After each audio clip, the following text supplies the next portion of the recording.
Welcome to Move the Chains with Jonathan Rivers. Here's your host, Jonathan Rivers.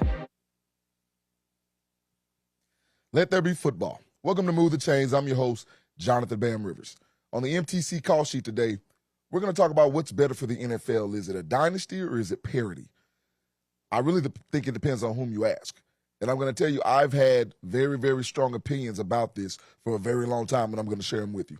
And also on Second Down, as always, I'm going to answer your questions via social media to make sure that we can take to the airwaves and to the waves of social media to make sure I can make you have everything you need regarding the NFL. And in my nonsense narrative, there are a lot of people that believe that the NFL has become soft because of the new rules.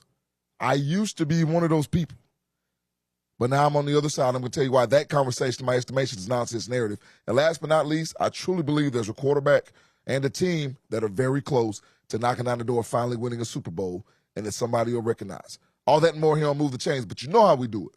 Let's kick it off with First Down.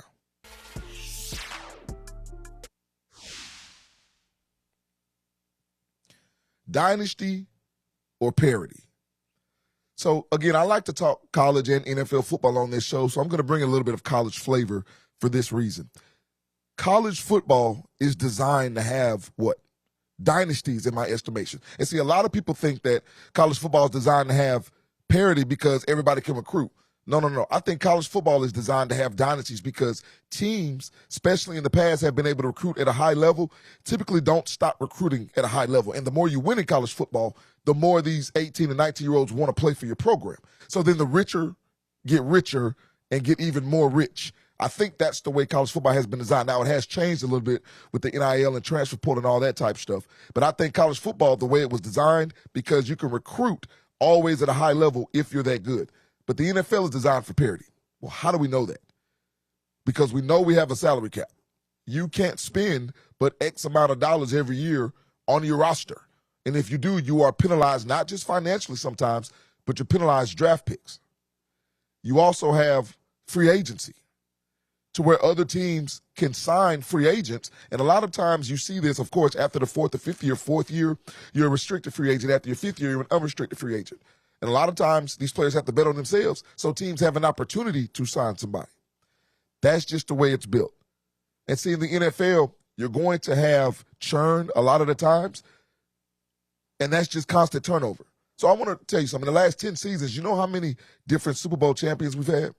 6. So what does that tell you? That tells you that parity is typically a part of the NFL. You've had 6 different franchises win in the last 10 years. Now, if you shrink that down in the last 7 years, you take away the Patriots and the Broncos, that goes to 4. You've had the Rams, the Bucks, the Eagles, and the Chiefs. And in 2 of those franchises, they had the same quarterback at Tom Brady, being the Bucks and the Patriots. But this is why I want to talk about this from a perspective standpoint.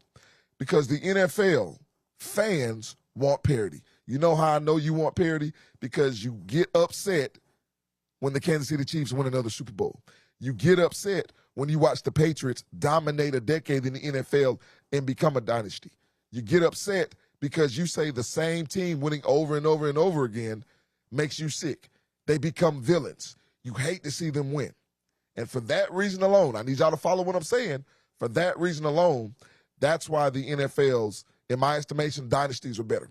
Because you have to have a villain and you have to have everybody else. And because everybody knows what the NFL cares about, they can say they care about player safety. I'm not saying they don't. They care about fan interaction. I'm not going to say that they don't. They care about ratings. This is the number one product on television for a reason. It's the number one reality show for a reason. And a dynasty in the NFL gives you that. Think back to what the Patriots did under Tom Brady and Bill Belichick.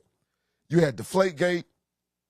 You had videotape gate. You had all those issues. And these are things I think that a variety of teams have done in the NFL to try to gain a competitive advantage. But people hate the Patriots more for it. Why? Because they won more. And it's so ironic that in a league where parity is designed to exist, you've had the Patriots, and now currently you have the Kansas City Chiefs, in my estimation, that can be considered dynasties. But we also have to understand this. I think a lot of people have a problem defining what a dynasty is in the first place. Do you have to win back-to-back Super Bowls? Do you have to win 3 and 5 years? If you win 3 and 7 years, do you have to have the same core? To me, I get all of that, and all that's subjective. What I'm telling you is the NFL is designed for parity but it's best suited when you have a dynasty because it makes the product better. And why does it make the product better? Because if you're the Pittsburgh Steelers, or you're the Baltimore Ravens, or you're the Buffalo Bills, whom are you trying to beat in the AFC every single year? It's the Kansas City Chiefs. So what will you do? You will hire not just player personnel. You will draft a certain way. You will attack free agency a certain way. You will hire head coaches a certain way. You will have boardroom meetings a certain way. You will bring in different people to talk to your teams to try to motivate them and help them from an emotional intelligence standpoint a certain way, all because you're trying to beat an organization that has dominated the league. And see, when we talk about the Philadelphia Eagles, the reason that they're on top right now is because they understood what it took. Don't think that them losing to the Chiefs a few years ago in the Super Bowl didn't have any impact on how Howie Roseman, the general manager, attacked each draft, attacked free agency. Because what he's done is he's built his team from the inside out, from front to back. There's really been no other team that you can say have been better. You can say there's been a team as good, but there's been no team as good or better than the Philadelphia Eagles in terms of drafting along the offensive and defensive lines, developing their talent, and make sure that they're strong front to back. Because the two times that Patrick Mahomes and the Chiefs have lost the Super Bowl, it's been because the wear and tear on that offensive line, and they got bullied up front. So while everybody understands the difference between dynasty and parity, and I think a lot of NFL fans want parity because they get so tired of seeing one team be the team, or they get so tired of seeing one quarterback make all the headlines, or they get so tired of seeing one head coach win all these games. Dynasties make for a better NFL because they force teams to get better. Listen, I've heard plenty of NFL players say this. There are only about 6 to 8 teams that are really legit Super Bowl contenders. So think about that. If there are only 6 to 8 teams, right, if there are no more than 25% of the teams in the NFL equipped on a year-to-year basis to win a Super Bowl, then how much parity can there actually be? Hey, when we come back from the break, we're going to answer your questions via social media. Back on more Move the Chains right after this.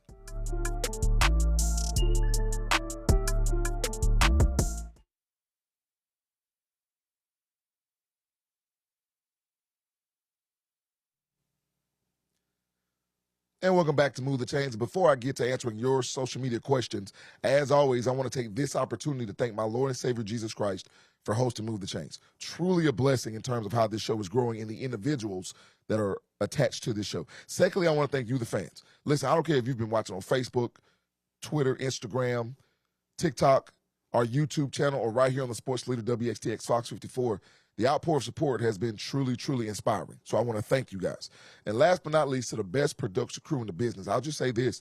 When there's a vision and people believe in the vision, this is what you get. So truly blessed by the men and women that help this show from all aspects. Best production crew in the business, bar none. Hey, having said all that, you know how we do it. Let's kick it off for second down.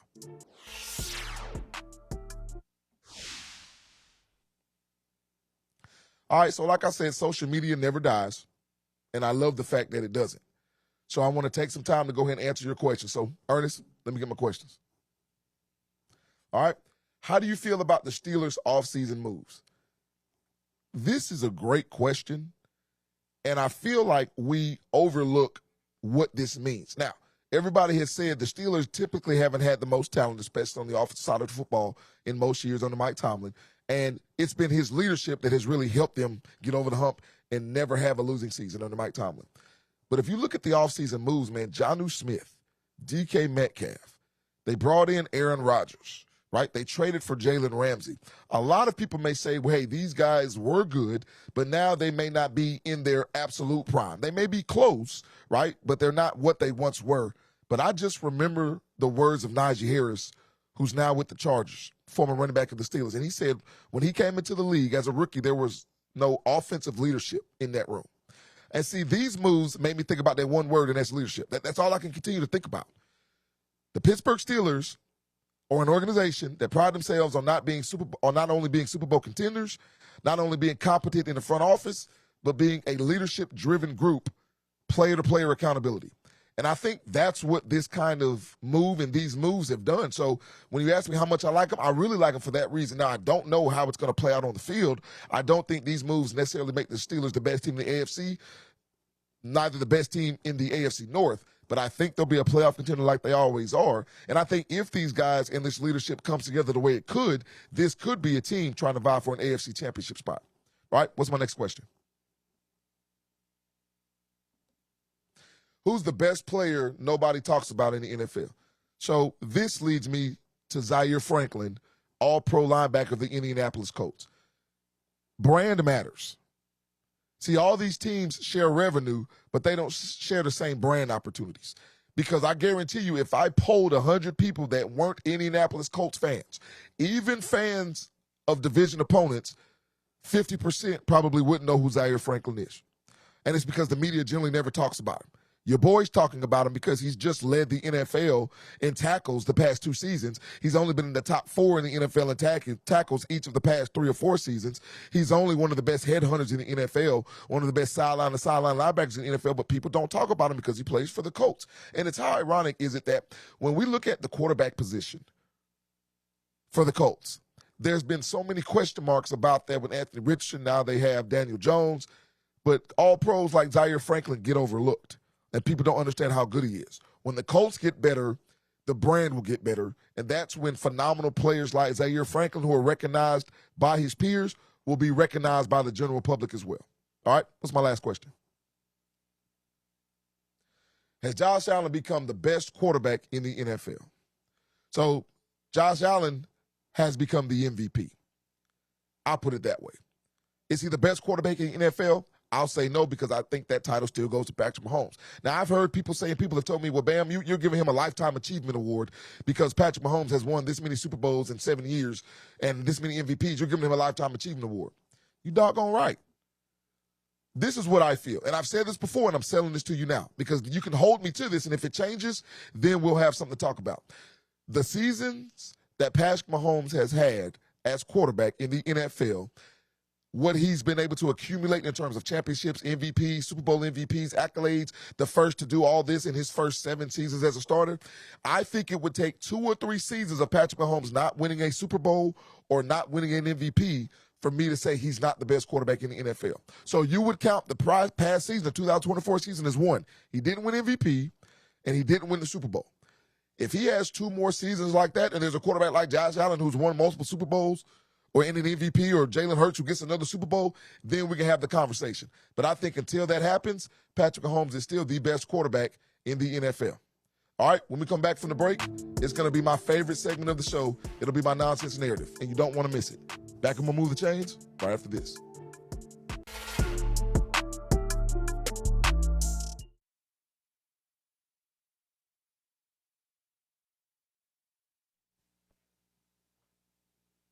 Man, welcome back to Move the Chains. So listen, I'm about to get into my nonsense narrative, and this is a topic that I actually was on the other side of. Yeah, I have a right to change my mind if I get new evidence, and this is a sport that I love, so I'm going to show you exactly what we're talking about. So it's time for my favorite segment of the show. It's time for the nonsense narrative.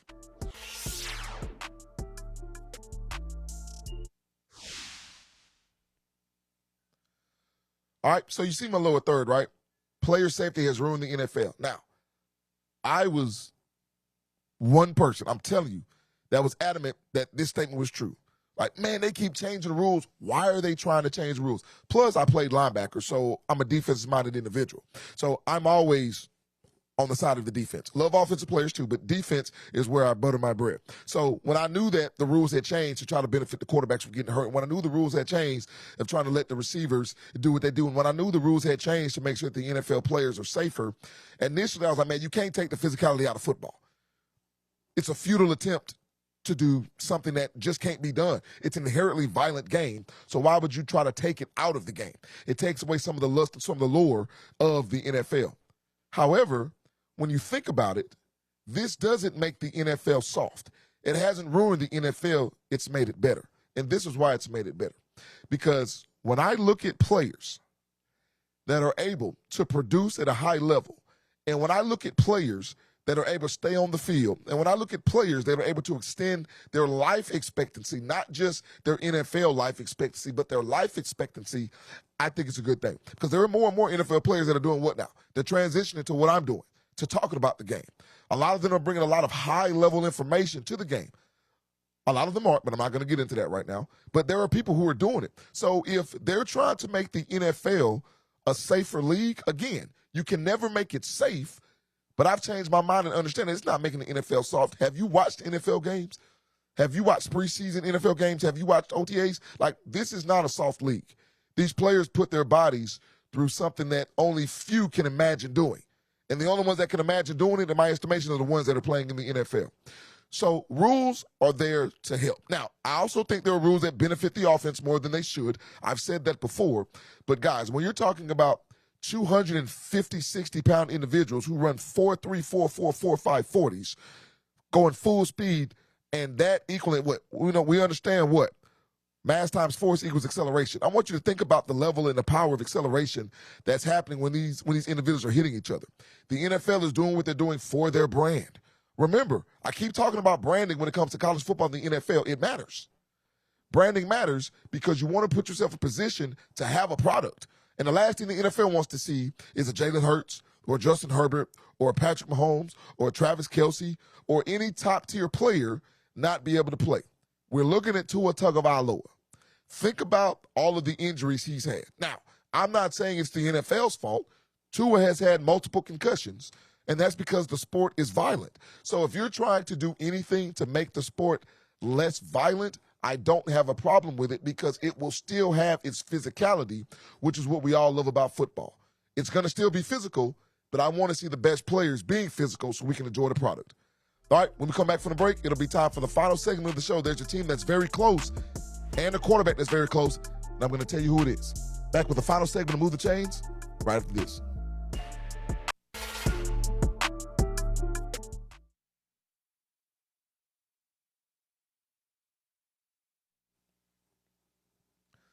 And welcome back, and now it's time for the final segment of the show.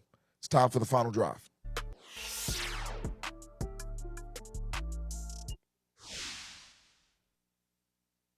The Ravens are close. Lamar Jackson's close. John Harbaugh's already been there. This team is the epitome of a gold standard organization. And just because they haven't won a Super Bowl, don't think that's not the truth. Sometimes it just takes you time to get there. And they are also dealing with the Kansas City Chiefs and Patrick Mahomes and Andy Reid. The Baltimore Ravens are constructing a Super Bowl champion. You just don't know it yet. All right, don't forget, you can not only catch Move the Change right here on the Sports Leader WXTX Fox 54, but you can also catch us on YouTube. Make sure that you subscribe to the channel that's on the screen. It's at @move_the_chains. Like, subscribe, comment. We're here for it.